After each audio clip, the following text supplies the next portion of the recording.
Hi, I would like to show you how we can actually automate email testing in this video. Let's just jump right in.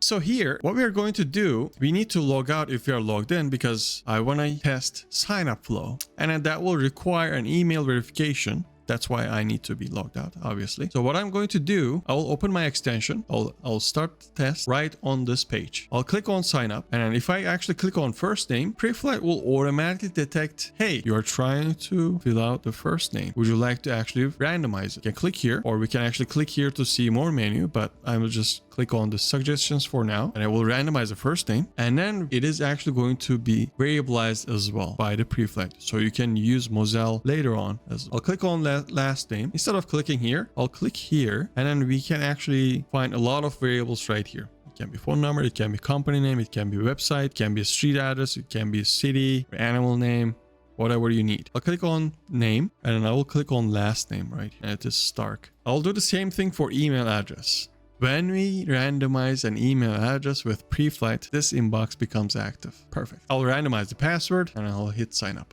So as you can see, your web app says we sent you an email, and then we should see that email right here. And then we got the email. Let's open that, and then here's the email. If I actually click on this, it will show up right on the page. Let's click on this link and I close this email. As you can see, these actions are also recorded. We see email verified successfully. So when we see this type of message, we generally want to actually create a checkpoint, right? Drag and drop and then put it right. So I'm going to use the same email that we have generated. So I can actually click here, go to used, and then pick the email address that I've actually generated right here. I'll hit apply. We can do the same thing for password. Hit here, go to used.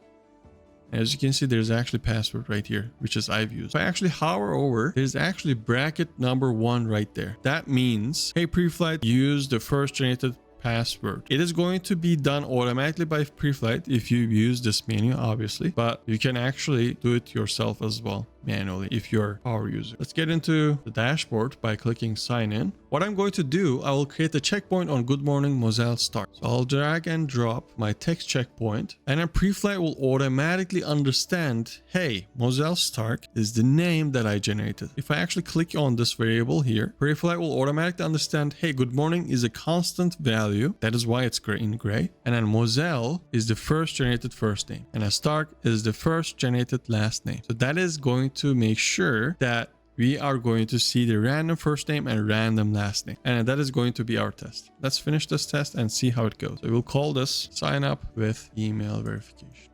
And I don't need login flow. Please make sure if a test requires a login or not, we'll turn that off and hit save. And it will take everything as we have done before, and then we will start running this test in the cloud. Okay, it's queued now. Okay, it's running. We start getting some screenshots. Let's click on the screenshots. So we are going to randomize the first name, randomize the last name, randomize an email address, randomize a password. This is like a poem. I love it. And I will click on sign up, and then we will open the email, or we will wait for email to actually show up right here. We got the email, boom. We'll click on the link, we'll close the email, make sure you see email verified successfully right here, and then use the same email address that we have used, use the same password that we have used, click on sign in, and then make sure we see Good Morning Luna. Boom, back. So that's the randomized first name in this test run. In the next test run, it will be a different scenario. So you will be always creating some data, and then in the later stages, we are actually going to reuse some of the test cases in a longer or end-to-end test where you will be able to make sure your workflows are working all the time. So that is going to be the third video, and then see you in the next one. We're going to discuss how you can actually pick some information from the page, like how can I use this code in the email.